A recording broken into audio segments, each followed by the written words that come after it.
لیکن یہ کہ آج ہمیں معلوم ہے جب جہاز جب چیرتا ہے بادلوں کو اوپر چڑھتے ہوئے یا اترتے ہوئے تو اس کی کیفیت محسوس ہوتی ہے کہ یہ دھنکی ہوئی روئی کے مانند ہے یا دھنکی ہوئی اون کے مانند ہے۔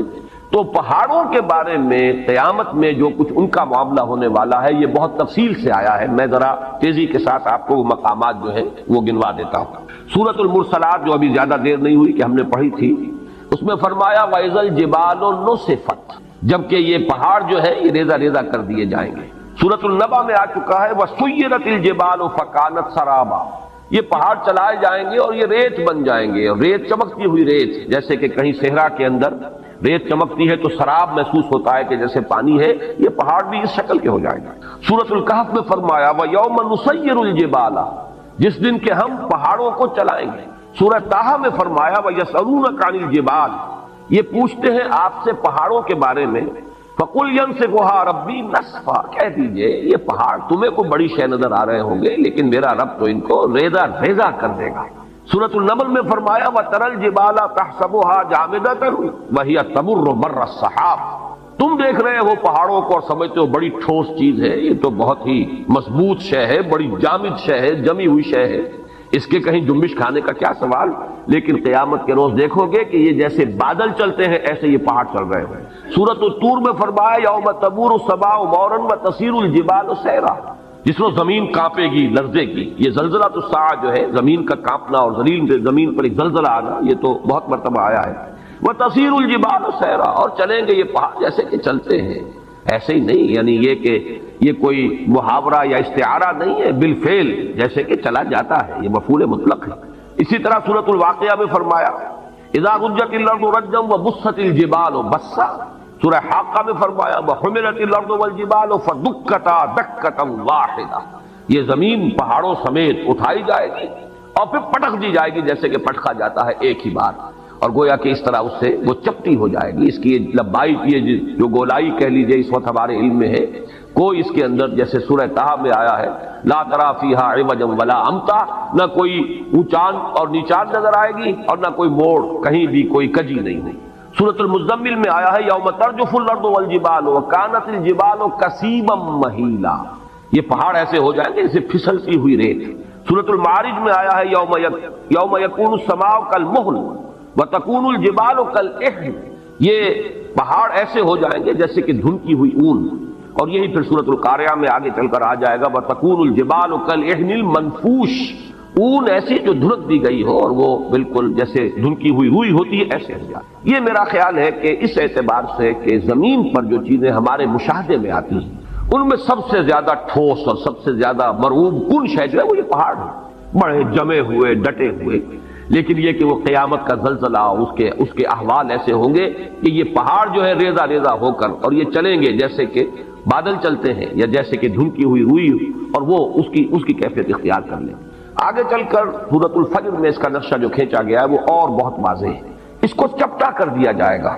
بلکہ سورۃ الانشقاق میں بھی آیا ہے وَإِذَا الْأَرْضُ مُدَّتْ وَأَلْقَتْ مَا فِيهَا وَتَخَلَّتْ، گویا کہ جیسے کسی چیز کو کھینچ دیا جائے گا۔ اگر کوئی گیند ہو اور اس گیند کو آپ کھینچیں گے تو وہ چپٹی ہو جائے گی، اس کی گولائی ختم ہو جائے گی اور وہ لمبان کے اندر بڑھتی چلی جائے گی۔ وَإِذَا الْأَرْضُ مُدَّتْ وَأَلْقَتْ مَا فِيهَا وَتَخَلَّتْ، اب ظاہر بات ہے جب کسی ایسی شے کو کھینچا جائے گا تو اس کے بطن میں جو کچھ ہے اس کی اس موٹائی کے اندر وہ باہر نکل آئے گا۔ وَإِذَا الْأَرْضُ مُدَّتْ وَأَلْقَتْ مَا فِيهَا وَتَخَلَّتْ، جب زمین کو کھینچا جائے گا اور جو اس میں ہوگا اسے وہ باہر نکال کر خود خالی ہو جائے گا۔ سورۃ الفجر میں نقشہ کھینچا گیا ہے کہ جیسے کہ یہ پہاڑ اور یہ زمین کوٹ کوٹ کر ریزہ ریزہ کر کے برابر کر دی جائے گی، اور پھر یہیں پر وہ حشر کا میدان یہی ہوگا، قصہ زمین برسر زمین طے ہوگا، جو اعمال اس زمین پر کمائے گئے ہیں ان کا حساب کتاب یہی ہوگا۔ اور ایک خیال آتا ہے واللہ عالم، میں اسے کسی سوچی سمجھی رائے کا جو ہے اظہار نہیں کر رہا ہوں، لیکن ان تمام چیزوں کو جمع کیا جائے تو ہمیں معلوم ہے کہ زمین کا جو اصل نیوکلیس ہے وہ تو دہتا ہوا لاوا ہے، آگ ہے۔ اگر اس کو چپٹا کیا گیا تو اس کا نتیجہ ایک نکلتا ہے جو صاف سمجھ میں آتا ہے کہ یہ دونوں طرف جو ہے زمین ہوگی اور درمیان کے اندر جو ہے وہ اس کا دہتا ہوا لاوا جو ہے وہ ظاہر ہو جائے گا، اور ہو سکتا ہے کہ زمین کی جہنم جو ہے در حقیقت انسان کے لیے جو کچھ اس نے کمایا ہے اس زمین پر اس کا حساب کتاب بھی یہی ہو اور یہیں سے اس کی جہنم بھی برآمد ہو جائے۔ مجھے وہ لفظ یاد آ رہا ہے جو امام ابن تیمیہ رحمۃ اللہ علیہ فرمایا کرتے تھے جبکہ وہ جیل میں تھے اور انہیں وہاں ٹارچر کیا جاتا تھا، تکلیفیں دی جاتی تھیں، تو ایک جملہ ان کا آتا ہے کہ ان جنتی معی، میری جنت میرے ساتھ ہے، میرے دل میں جو اطمینان ہے اس کو تم ڈسٹرب نہیں کر سکتے، مجھے مار لو، ستا لو، جو کچھ کر سکتے ہو، جسم کے ساتھ کر سکتے ہو جو کچھ کر سکتے ہو، میرے دل اور میری روح جو ہے وہ تمہاری دسترس سے باہر ہے، اس کے ساتھ تم کچھ نہیں کر سکتے۔ میری جنت تو میرا وہ سکون ہے جو میرے اندر ہے، سکون قلب۔ یا ایتھا النفس المطمئنہ، اے نفس مطمئنہ، اے وہ جان جو پورے اطمینان اور سکون کے ساتھ دنیا میں اپنے پروردگار کے ساتھ لو لگا کر زندگی گزار کر آئی ہے، اور اس نے بدلتے ہوئے حالات سے زیادہ تاثر قبول نہیں کیا ہے، کچھ آ گیا صبر کیا ہے، کچھ تکلیف آ گئی صبر کیا ہے، بڑے اطمینان کے ساتھ صبر و ثبات کا مظاہرہ کیا ہے، کچھ اللہ کی طرف سے آسانی اور کشادگی آ گئی، اللہ کا شکر ادا کیا، دونوں حالتوں میں یکساں۔ یہ کیفیت جو ہے یا ایتھا النفس المطمئنہ، تو اس نفس مطمئنہ کی جنت تو اس کے اندر موجود ہے، وہ اطمینان، وہ قلب، وہ سرور، وہ کیفیت جو حاصل ہوتی ہے اللہ کے ساتھ انس اور محبت، یہ ہے اصل جنت کے جو انسان کے اندر ہے۔ ان جنتی معی، میری جنت میرے ساتھ موجود ہے۔ اسی طریقے سے خیال ہوتا ہے کہ وَإِذَا الْأَرْضُ مُدَّتْ وَأَلْقَتْ مَا فِيهَا وَتَخَلَّتْ، اور وَدُكَّتِ الْأَرْضُ دَكًّا دَكًّا وَجَاءَ رَبُّكَ وَالْمَلَكُ صَفًّا صَفًّا وَجِيءَ يَوْمَئِذٍ بِجَهَنَّمَ۔ اب وہ جہنم بھی جو ہے اسی زمین کے شق ہونے سے اس کے اندر جو بھی کچھ ہے، جو آگ ہے اور جو لاوا ہے، وہی ہوگا کہ جو جہنم کی شکل اختیار کر لے، واللہ عالم۔ یہ صرف یہ کہ انتقال ذہنی جسے کہتے ہیں، اس کو کوئی تیقن کے ساتھ نہیں کہا جا سکتا ان باتوں کو، لیکن ان تمام چیزوں کو جب انسان سامنے پاتا ہے، اس پر غور کرتا ہے، تو معلوم ہوتا ہے کہ ان کے مابین ایک ربط و تعلق جو ہے منطقی اعتبار سے قائم ہوتا ہے۔ تو فرمایا وَإِذَا الْجِبَالُ سُيِّرَتْ، جبکہ یہ پہاڑ چلائے جائیں، وَإِذَا الْعِشَارُ عُطِّلَتْ، عشار جمع ہے عشرا کی، عشرا جو ہے اس اونٹنی کو کہتے ہیں جو گابن ہو، حاملہ ہو اور 10 مہینے اس کے حمل پر بیت چکے ہیں، گویا کہ وضع حمل قریب۔ اب یہ چونکہ یہ صورتیں ابتدائی صورتیں ہیں اور ان کے پس منظر میں عرب کا خاص ماحول اور عرب کے احساسات، اہل عرب کے جو احساسات تھے، بادیہ نشینوں کی جو ان کی ویلیوز تھیں، جو ان کے اقدار تھے، جو ان کے سوچنے کے انداز تھے، وہ ان کے پس منظر میں ہے، اس لیے کہ وہی تو مخاطب اولین تھے ان آیات کے۔ عربوں کے ہاں سب سے بڑی دولت، جیسے کہ وہ آج بھی آپ کو معلوم ہے کہ ہمارے ہاں بلوچستان وغیرہ کے علاقے میں تو دولت کس شے کا نام ہے، مال کسے کہتے ہیں، بھیڑ بکریوں کا غلہ ہی مال، تو ان کے ہاں بھی یہی چیزیں تھیں اصل دولت، اور اونٹ ان میں بڑی قیمتی شے، اور ایسی اونٹنی کے جو گابن ہے، جو اب بچہ دینے والی ہے، وہ تو پھر اس کے بعد دودھ بھی ملے گا، اور یہ کہ ایک اللہ تعالیٰ کی طرف سے احسان ہونے والا ہے، تو وہ انتہائی محبوب شے تھی، اس کی پوری وہ ٹہل اور سیوا کرتے تھے، حفاظت کرتے تھے، ایسے نہیں کہ ادھر ادھر کھلا چھوڑ دیں، اس کی پوری طریقے سے خدمت ہوتی تھی۔ تو وہ ہے عشرا، 10 مہینے جس کے ہو گئے، اور اشار اس کی جمع ہے۔ فرمایا وَإِذَا الْإِشَارُ عُطِّلَتْ، جبکہ وہ 10 ماہ کی حاملہ اور گابن اونٹنیاں جو ہے وہ ایسے ہی پھر رہی ہوں گی کہ ان کی طرف کسی کو کوئی توجہ نہیں ہوگی، جیسے کہ ان کی طرف کوئی التفات ہی نہیں، کسی کو ہوش ہی نہیں۔ یہ بالکل وہی نقشہ جو سورہ حج کے شروع میں کھینچا گیا، یوم تذہل کل مرضعۃ عما ارضعت وتضع کل ذات حمل حملها، جس دن دودھ پلانے والی مائیں بھول جائیں گی اپنے دودھ پیتے بچوں کو، یعنی انسان کے اندر جو عواطف ہیں، جو میلانات ہیں، جو احساسات و جذبات ہیں، ان میں ماں کی محبت اور اس کے اندر جو شدت ہوتی ہے جو اللہ نے رکھی ہے، اس کے بغیر کیسے پرورش ہو سکتی ہے بچوں کی۔ پھر یہ کہ خاص طور پر دودھ پیتا بچہ، اس کے لیے جو رحمت اور مودت اور شفقت اور عنایت اور التفات کی کیفیت ہے، لیکن یہ تذہل کل مرضعۃ عما ارضعت، جس کو دودھ پلاتی ہوگی بھول جائے گی۔ اور یہ نقشہ ہمارے ہاں آ چکا ہے، اوجڑی کیمپ کا جو حادثہ ہوا تھا، تو پنڈی کی جو خبریں آئی تھی راولپنڈی شہر کی، ان میں وہ چیزیں آئی تھی، آپ کو یاد ہوگا کہ مائیں چھوڑ گئی بچوں کو، بھول گئی اپنے بچوں کو، جب آتی ہے وہ دہشت کی کیفیت اور اپنی جان پر بنی ہوتی ہے تو پھر بھول جاتی ہے۔ اور یہ گویا کہ کسی کے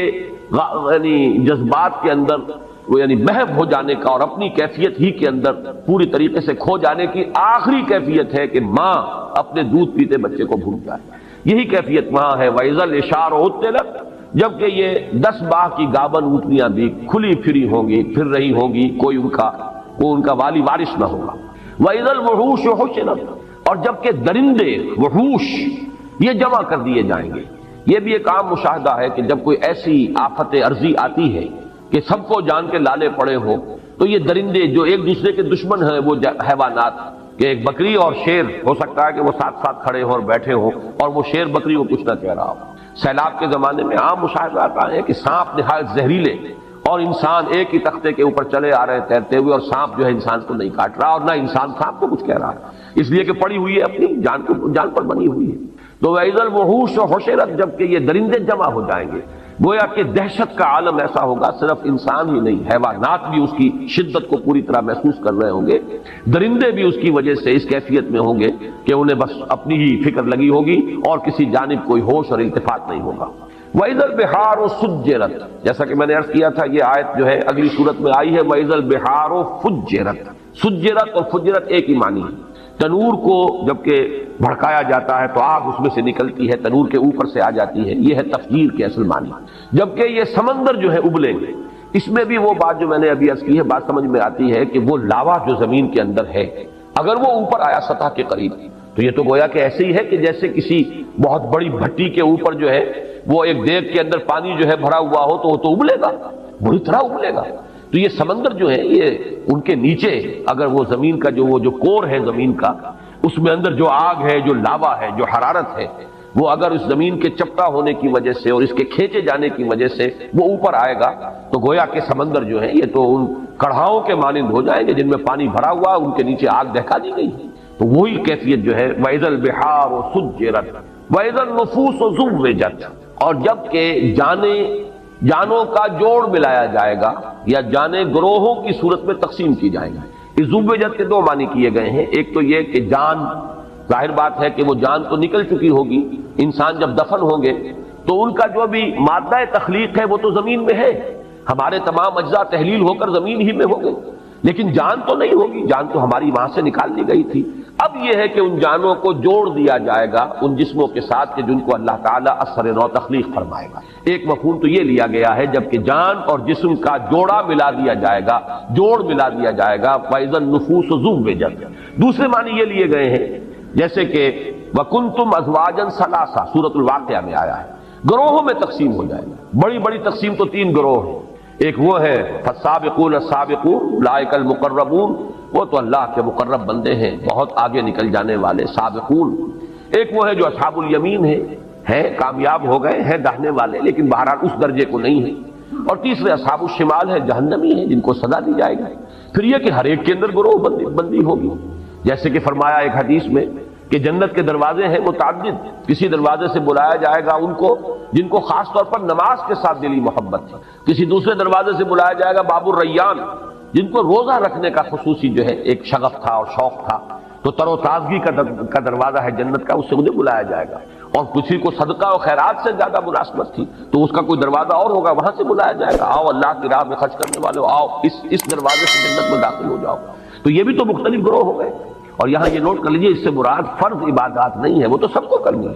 فرض نمازیں سب کو پڑھنی ہے، لیکن جن کو نفلی نمازوں کا، تہجد کا، اشراق کا، عشاء اور جو بھی نمازیں ہیں، چاشت ہے، اوابین ہے، جن کو اس سے خصوصی مناسبت ہے اور محبت ہے، ان کو ایک دروازے سے پکارا جائے گا۔ روزے جو ہے رمضان کے تو سب کو ہی رکھنے ہیں، لیکن یہ کہ نفلی روزوں کا جنہیں ذوق ہے اور شوق سے جو رکھتے ہیں ان کو دوسرے دروازے سے باب الریان کہا گیا ہے، تر و تازگی کا، اور بڑا اس کے اندر مناسبت ہے اس کے نام کی، اس سے کہ روزے میں آدمی سوکھ سا جاتا ہے، ہونٹوں پر پپڑیاں آ جاتی ہیں اور ویسے بھی چہرہ سوکھ جاتا ہے، ڈی ہائیڈریشن ہوتی ہے، لہذا ان کو جس دروازے سے اندر جنت میں داخل ہونے کی دعوت دی جائے گی وہ باب الریان ہے، وہ تر و تازگی کا دروازہ ہے، اس لیے کہ وہ جو روزے کی خشکی کہہ لیجئے یا روزے کا وہ جو سوکھ جانا ہے اور ڈی ہائیڈریشن ہے، گویا کہ اس کا جو اب یعنی بدل ملنے والا ہے وہ ہے تر و تازگی۔ تو یہ مختلف گروہوں کے اندر اہل جنت بھی منقسم ہوگی۔ پھر اہل جنت کے درجات ہیں، جیسے کہ حضور نے فرمایا کہ ادنا درجے کا جنتی اپنے سے اوپر کے درجے کے جنتی کو ایسے دیکھے گا جیسے تم زمین پر بیٹھ کے ستاروں کو دیکھتے ہو۔ تو اذن نفوس و زوجت کے دو معنی ہو گئے، ایک تو یہ کہ جانیں جسموں کے ساتھ جوڑ دی جائیں گی، جوڑے ملا دیے جائیں گے ہر جان کے ساتھ اس کے جسم کا۔ دوسرا یہ کہ گروہوں میں منقسم کر دیں گے، کنتم ازواجا ثلاثا وَإِذَا الْمَوْءُودَةُ سُئِلَتْ بِأَيِّ ذَنبٍ قُتِلَتْ۔ اب یہاں سے بات چل رہی ہے آگے، گویا کہ اب میدان حشر ہے، عدالت خداوندی اب لگ گئی، اس میں جو محاسبے ہونے ہیں، جن گناہوں کے اوپر پکڑ ہونی ہے، ان میں یہاں ایک بڑی جذباتی بات کا تذکرہ کیا جا رہا ہے۔ یہ وعد، وا اور حمزہ اور دال، وعد، اسی سے یہ جو اس کا مفعول ہے وعودہ، وہ بچی جو زندہ درگور کر دی گئی، جو عرب کا بدترین رواج تھا، بچیوں کو پیدا ہوتے ہی وہ گلا گھونٹ کر مارا، یا یہ کہ گڑھا کھودا اور اس میں ڈالا اور اس کے اوپر سے مٹی ڈال کر برابر کر۔ یہ گویا کہ درندگی کا اور شقاوت کا اور انسان کی کہنا چاہیے کہ دل کی سختی کا یہ ایک انتہائی معاملہ ہے. خود اپنا لخت جگر ہو ایک شخص کا کہ اپنی اولاد ہے، لیکن یہ کہ اس اولاد کے ساتھ یہ حشر کرنا. کچھ اس وجہ سے بھی کرتے تھے، فقر کی وجہ سے، کہ پیٹ پالنے مشکل ہیں اور یہ پیٹ بڑھ رہے ہیں، ان کے منہ جو ہے جن میں کھانا ڈالنا ہے، چلو بیٹوں کو تو رکھو، بیٹیوں کو دفن کرو. ایک یہ کہ غیرت کا ایک بڑا ایک عجیب اور غلط جاہلی تصور تھا کہ کبھی کوئی ہمارے گھر میں داماد بن کر آئے گا، یہ کیسے ہم گوارا کریں گے. تو اس سے یہ ہے کہ نہ رہے بانس نہ بجے بانسری، نہ بیٹی زندہ رہے نہ کسی کے داماد بن کر ہمارے گھر میں آنے کا تصور پیدا ہو. تو اس کا نقشہ کھینچا جا رہا ہے، چونکہ جیسے میں نے عرض کیا اولین مخاطب ہے وہ اہل عرب، ان میں جن کے اندر بھی کوئی احساس انسانیت کا برقرار تھا، اس میں اسی تار کو چھیڑا جا رہا ہے کہ ان کے دلوں کے اندر یقیناً اس چیز سے نفرت ہوگی، اور اسی سے اس کے حوالے سے بات کی جا رہی ہے. وَإِذَا الْمَوْءُودَةُ سُئِلَتْ، اور بڑا لطیف انداز ہے کہ یوں نہیں کہا جا رہا کہ ان سے پوچھا جائے گا کہ تم نے اپنی بچیوں کو کیوں زندہ درگور کیا، بلکہ بچیوں سے سوال ہوگا. وَإِذَا الْمَوْءُودَةُ سُئِلَتْ، اور جب وہ بچی کہ جو زندہ درگور کر دی گئی تھی اس سے سوال کیا جائے گا بِأَيِّ ذَنبٍ قُتِلَتْ، کہ کس گناہ کی پاداش میں اسے قتل کیا گیا، کیوں مارا گیا اسے. گویا کہ بظاہر کہا جا رہا ہے اس بچی سے پوچھا جائے گا، اصل میں تو ان سے پوچھا جانا ہے. یہاں مجھے یاد آ رہا ہے کہ ایک روایت میں آتا ہے حضرت حسن رضی اللہ تعالیٰ عنہ نے خواب دیکھا تھا حضرت عثمان رضی اللہ تعالیٰ عنہ کی شہادت کے بعد، اور انہوں نے پھر وہ بیان کیا خواب. لوگوں نے حضرت علی سے کہا کہ یہ کیا خواب بیان کر رہے ہیں حضرت حسن آپ کے بیٹے، تو حضرت علی نے فرمایا اس نے جو دیکھا ہے وہ بیان کر رہا ہے. اور خواب یہ تھا کہ اللہ کی عدالت لگی ہوئی ہے، اللہ تعالیٰ عرش پر ہے، اور فرشتے جو ہیں وہ جو ہے اس تخت کے پائے تھامے کھڑے ہیں، خود محمد رسول اللہ صلی اللہ علیہ وسلم کھڑے ہیں، اور ان کے ساتھ حضرت ابو بکر ہیں، پھر حضرت عثمان، حضرت عمر ہیں. اتنے میں حضرت عثمان آتے ہیں خون میں نہائے ہوئے اور اپنا سر اپنے ہاتھ میں لیے ہوئے، اور وہ آ کر فریاد کریں پروردگار پوچھ ان لوگوں سے کہ انہوں نے مجھے کس جرم کی پاداش میں قتل کیا ہے، کس گناہ کی پاداش میں مجھے شہید کیا گیا ہے. تو مجھے وہ واقعہ یاد آ گیا. وَإِذَا الْمَوْءُودَةُ سُئِلَتْ بِأَيِّ ذَنبٍ قُتِلَتْ. اس خواب کا بقیہ حصہ یہ ہے کہ عرش الہی تھرایا، اور پھر اللہ تعالیٰ کے غضب کا ظہور اس طریقے سے ہوا کہ خون کے 2 پرنالے زمین کی طرف جاری کر دیے گئے. اس کی تعبیر ہے جنگ جمل اور جنگ صفین. وہ حضرت عثمان رضی اللہ تعالیٰ عنہ کی شہادت مظلومانہ جو ہے، یہ اللہ تعالیٰ کی طرف سے گویا کہ اس کی سزا ہے جو مسلمانوں کو ملی، کہ پھر 10,000 ایک جنگ کے اندر اور شاید 74,000 ایک جنگ کے اندر مسلمان جو ہے قتل ہوئے ہیں ایک دوسرے کی تلواروں اور تیروں سے. تو یہ 2 خون کے پرنالے تھے جو عرش الہی سے زمین کی طرف جو ہے جاری کر دیے گئے. وَإِذَا الْمَوْءُودَةُ سُئِلَتْ بِأَيِّ ذَنبٍ قُتِلَتْ، اور جب کہ پوچھا جائے گا اس بچی سے جو زندہ دفن کر دی گئی تھی کہ کس گناہ کی پاداش میں اسے قتل کیا گیا. وَإِذَا الصُّحُفُ نُشِرَتْ، اور جب کہ صحیفے کھول دیے جائیں گے، واضح کر دیے جائیں گے. اعمال نامے جس کا کہ نقشہ سورہ کہف میں جو کھینچا گیا ہے وہ تو ایسے ہے کہ جیسے کوئی ایک ہی اعمال نامہ ہے. ظاہر بات ہے کہ کوئی بہت بڑا کیبنٹ ہو جس میں ہر ایک کی فائل موجود ہو، یا آج ہمارا تصور جو ہے زیادہ قریب آ سکتا ہے کہ بہت بڑا کمپیوٹر ہے جس میں کہ صرف ایک بٹن دبانے کی دیر ہے کہ آپ کا فلم چل پڑے، اور آپ کی پوری زندگی کا ایک ایک حرف جو آپ کی زبان سے نکلا ہے اس کا جو اس کی ٹیپ شروع ہو جائے اور پورا کا پورا معاملہ. آج تو ہم یہ چیزیں بہت قریب ہو کر سمجھ سکتے ہیں کہ کوئی بعید نہیں رہی. یہ تو جو ٹیکنالوجی آج ہمارے پاس ہے اس کے حوالے سے وہ چیزیں کہ جو آج سے کوئی 1000 برس پہلے 1400 برس پہلے تو بڑے گہرے، یعنی سمجھیے ایمان بالغیب کی بڑی شدید گہرائی کی ضرورت تھی ان باتوں کو ماننے کی. وہ میں نے لفظ استعمال کیا جو سورہ بقرہ کے شروع میں الذین یؤمنون بالغیب، تو غیب میں ایسی چیزوں کو کہ جن کے لیے کوئی انسان کے فہم کا ابھی آس پاس بھی جو ہے گزر نہ ہوا ہو، ان چیزوں کا انسان کے فہم میں ان کو ماننے کے لیے تو ایمان بالغیب کی بڑی گہری اور بڑی ہی سمجھیے کہ شدت کی ضرورت تھی کہ مانے کہ محمد اللہ کے رسول ہیں، جو فرما رہے ہیں وہ حق ہے. لیکن آج تو یہ چیزیں ہمارے سامنے کی چیزیں ہیں، گویا کہ کوئی اس کے اندر استبعاد ہی نہیں رہا، ان کا ماننا قطعاً مشکل نہیں رہا، اس لیے کہ بٹن کے سائز کے ٹیپ ریکارڈر موجود ہیں. آپ کے ساتھ آپ کو شخص گفتگو کرنے آیا ہے، آپ کو پتہ بھی نہیں ہے، اور وہ اس کے ساتھ ریکارڈنگ بھی ہو رہی موجود ہے. اسی طریقے سے وَوَضِعَ الْكِتَابَ فَتَرَى الْمُجْرِمِينَ مُشْفِقِينَ مِمَّا فِيهِ وَيَقُولُونَ يَا وَيْلَتَنَا مَا لِهَذَا الْكِتَابِ لَا يُغَادِرُ صَغِيرَةً وَلَا كَبِيرَةً إِلَّا أَحْصَاهَا وَوَجَدُوا مَا عَمِلُوا حَاضِرًا. جب وہ اعمال نامہ لا کر رکھ دیا جائے گا تو پھر دیکھو گے کہ لوگ کانپ رہے ہوں گے، ڈر رہے ہوں گے اور کہیں گے، پکار اٹھیں گے یہ کیسا اعمال نامہ ہے، اس نے تو کسی چھوٹی سی چھوٹی مائنیوٹ ڈیٹیل کو بھی اومٹ نہیں کیا، بڑی چیزیں بھی چھوٹی بھی سب موجود ہیں، جو کیا ہوگا اپنے سامنے موجود پائیں گے۔ ولا یظلم ربک احدا، اور تیرا رب کسی پر ظلم نہیں کرے گا، ان کے اپنے کرتوت ہوں گے۔ آگے ہم چل رہے ہیں، وہ صورت بھی آ جائے گی کہ جس شخص نے ذرہ برابر ذرے کے ہم وزن نیکی کمائی ہوگی وہ بھی سامنے پائے گا، اور ذرے کے ہم وزن جو ہے بدی کمائی ہوگی وہ بھی سامنے پائے گا۔ تو یہ جو اعمال نامہ ہے، فرمایا وَإِذَا الصُّحُفُ نُشِرَتْ، کھل جائے گا، حقیقت واضح ہو جائے گا۔ وَإِذَا السَّمَاءُ كُشِطَتْ، آسمان کی کھال کھینچ لی جائے گی، کاف اور شین اور طا، یہ مادہ آتا ہے کسی چیز کے اوپر سے اس کے چمڑے کو کھینچ لینا، چھلکے کو اتار لینا۔ تو یہ آسمان کے بارے میں یہ تصور، جیسا کہ میں نے عرض کیا کئی مرتبہ آیا ہے قرآن مجید میں، کہ جیسے کہ کوئی ایسی تبدیلی آئے گی کہ اس کے اندر سے سرخی پیدا ہو جائے گی، جیسے جانور کا جب کھال کھینچ لی جاتی ہے تو گوشت سرخ نظر آتا ہے، تو وردتن کا دہان کا لفظ آیا ہے سورہ رحمان میں، ایسے ہو جائے گا گلابی، جیسے کہ وہ تلچھٹ ہوتی ہے تانبے کی۔ تو یہ الفاظ آئے ہیں آسمان کے بارے میں۔ وَإِذَا السَّمَاءُ كُشِطَتْ وَإِذَا الْجَحِيمُ سُعِّرَتْ، اور جب جہنم کو خوب دہکایا جائے گا، جیسے بھٹی جو ہے وہ دہکائی جاتی ہے، دھوکی جاتی ہے، اس کی شدت جو ہے بڑھ جاتی ہے، ویسے تو جہنم میں پہلے ہی ہوگی، لیکن یہ کہ اس میں اور اس کے اندر ایک جوش و خروش کی کیفیت پیدا کی جائے گا۔ وَإِذَا الْجَنَّةُ أُزْلِفَتْ، ازلاف کے معنی کسی شے کو قریب لے آنا، ازلفت الجنت غیر بعید، وہ قریب لے آئی جائے گی اور کہیں دور نہیں ہوگی۔ تو یہ اگرچہ قریب ہوگی لیکن اور قریب آ جائے گی، آنکھوں کے سامنے آ جائے گی۔ اہل جنت جو ہے ان کے لیے گویا کہ تر و تازگی کا ایک پیغام۔ یہ سب ہے اس کا جو آخری بات جو میں عرض کر چکا ہوں، اس سب تمام فنومنا احوال قیامت۔ علمت نفس ما احضرت، جان لے گی ہر جان کہ کیا اس نے حاضر کیا ہے، کیا لے کر آیا ہے، کیا کمائی تھی، کیا اس کے اعمال تھے، کیا افعال تھے، زبان سے کیا کام لیا تھا، کیا اس سے کسی بھلائی کے پرچار کا کام لیا تھا یا اس سے برائیوں کے فروغ کا جو ہے اس کو ذریعہ بنا دیا تھا۔ ہر شے علمت نفس ما احضرت، یہاں آ کر فل سٹاپ لگ گیا ہے اس سورہ مبارکہ، لیکن در حقیقت یوں سمجھیے کہ اگلی سورت جو ہے اس میں یہ مضمون جو ہے گویا کہ اب پوری وسعت کے ساتھ سامنے آیا۔ وہاں یہ ہے کہ اذا سے جو آیات شروع ہوئی ہیں وہ 4 ہیں، اذا السماء انفطرت واذا الكواكب انتصرت واذا البحار فجرت واذا القبور بعثرت علمت نفس ما قدمت واخرت۔ پھر یہ کہ نقشہ جو کھینچا گیا، تو گویا کہ یہ حصہ جو ہے اس سورہ مبارکہ کا نصف اول،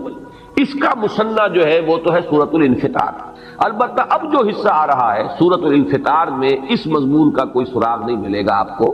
معنوی طور پر تو نسبت ہو جائے گی کہ آخرت میں ناکامی کا سبب نمبر 1 وہ ہے نبوت و رسالت کا انکار، اس کا تذکرہ ہو رہا ہے۔ اب وحی کو کہانت قرار دینے والوں سے اب گفتگو ہوگی۔ دوسرا سبب کیا ہے؟ آخرت کا انکار بئی مانا کہ اللہ بڑا، یعنی جزا و سزا کا انکار، آخرت کا تو انکار نہیں لیکن جزا و سزا کا انکار۔ اللہ تو بڑا کریم ہے، بڑا ہی نکتہ نواز ہے، بہت ہی شان غفاری جو ہے اس کے حوالے سے آدمی کا دھوکہ کھاتا۔ اس معنی میں تو ربط ہے، لیکن یہ کہ یہ مضمون اپنی جگہ پر نہایت اہم مضامین میں سے قرآن مجید کے جو اب یہاں سے شروع ہو رہا ہے، فلا اقسم بالخنس الجوار الكنس واللیل اذا عسعس والصبح اذا تنفس انه لقول رسول کریم۔ اس مضمون کے بارے میں ذرا چاہوں گا کہ آپ چند باتیں تمہیداً سمجھ لیں، اس لیے کہ جیسا کہ میں نے کل جمعے میں بھی اعلان کرتے ہوئے عرض کیا تھا کہ ایک بہت بڑی گمراہی جو مسلمانوں میں اس دور میں بھی پیدا ہوئی ہے جب فلسفے کا ہمارے ہاں زیادہ رواج ہوا ہے، فلسفہ یونان کی منطق، ارسطو کی منطق اور فلسفہ، اس کی روشنی میں یا اس کی ترازو میں جب کچھ مسلمان فلسفیوں نے، ابن سینا اور فارابی اور کندی، ان لوگوں نے جب کہ دینی تصورات کو ان پیمانوں میں ڈھالنے کی کوشش کی ہے، تو جہاں اور بہت سے مسائل پیدا ہو گئے، جبر و قدر کا مسئلہ پیدا ہوا اور بہت سے مسائل پیدا ہوئے، انہی میں سے ایک مسئلہ تھا وحی کی حقیقت کا، جس میں بہت بڑی ٹھوکر کھائی ہے ان فلسفیوں نے بھی۔ اور پھر اس دور میں بھی جو ہمارا اعتزال جدیدہ کا فتنہ ایک پیدا ہوا ہے، جس میں کہ سر سید احمد خان مرحوم اللہ تعالیٰ انہیں معاف کرے، ان کی نیک نیتی پر مجھے شبہ نہیں ہے، اور مسلمان قوم کے ساتھ ان کا خلوص و اخلاص یہ بھی اپنی جگہ پر بالکل اب کوشچن ہے، اب ڈاؤٹ ہے، لیکن یہ کہ دینی معاملات میں جو انہوں نے دخل اندازی کی ہے اور خود ایک بڑے متکلم بن کر آئے ہیں اور تعبیرات جو ہے جدید پیش کرنے کی کوشش کی ہے جدید ذہن کو مطمئن کرنے کے لیے، وہ عقلیت قدیمہ تھی، یہ عقلیت جدیدہ تھی، اور ان دونوں کے نتیجے میں گمراہی پیدا ہوئی، اور وہ گمراہی وحی کے بارے میں، وہی گمراہی تھی کہ جس کا یوں سمجھیے کہ ایک صدائے بازگشت میں تو کہوں گا، اس لیے کہ وہ خیال جو بھی پیش کیا تھا ڈاکٹر فضل الرحمان نے، اب مرحوم ہو گئے، ان کا بھی انتقال ہو گیا۔ ویسے ان کے بارے میں بھی جہاں تک میری معلومات ہیں، میری ملاقاتیں ہیں، یہاں تو بہت کم رہی ہیں لیکن امریکہ میں کئی مرتبہ ملاقات ان سے ہوئی۔ سن 68 میں آپ کو یاد ہوگا وہ تھے ادارہ جو ریسرچ، اسلامک ریسرچ کاؤنسل ہے، ادارہ تحقیقات اسلامی، پہلے کراچی میں ہوتا تھا، اب پھر اس کے بعد اسلام آباد منتقل ہوا، اس کے ڈائریکٹر تھے، اور انہوں نے کتاب لکھی تھی اسلام انگریزی میں۔ اس میں وحی کی حقیقت کے بارے میں انہوں نے وہی خیالات پیش کیے جو سر سید کے تھے مرحوم کے، اور جو ہمارے قدیم فلسفیوں کے، لیکن بہرحال وہ چونکہ گمراہی تھی تو اس کے خلاف طوفان اٹھا بہت، اور اسی کے نتیجے میں پھر انہیں پاکستان چھوڑ کر جانا پڑا۔ وہ گمراہی کیا تھی اسے سمجھ لیں، اور اس کے لیے بھی اس حقیقت کو سب سے پہلے سامنے لائی ہے کہ یہ قرآن کیا ہے، یہ حدیث اللہ ہے، اللہ کی حدیث۔ ایک ہے حدیث رسول، حضور کا فرمان، حضور کا قول، حدیث رسول۔ اس کے راوی اول کون ہوں گے؟ صحابی۔ راوی دوم پھر جو تابعی ہیں، وہ راویوں کا سلسلہ چلے گا یہاں تک کہ محدثین جو بڑے بڑے ہیں ان تک وہ راویوں کی جو ہے ایک سند کا سلسلہ جو ہے وہ چین وہاں تک پہنچے گی۔ پھر بلکہ ہمارے ہاں تو جو بھی علم حدیث کی تعلیم اور تدریس جس طور پر ہوتی ہے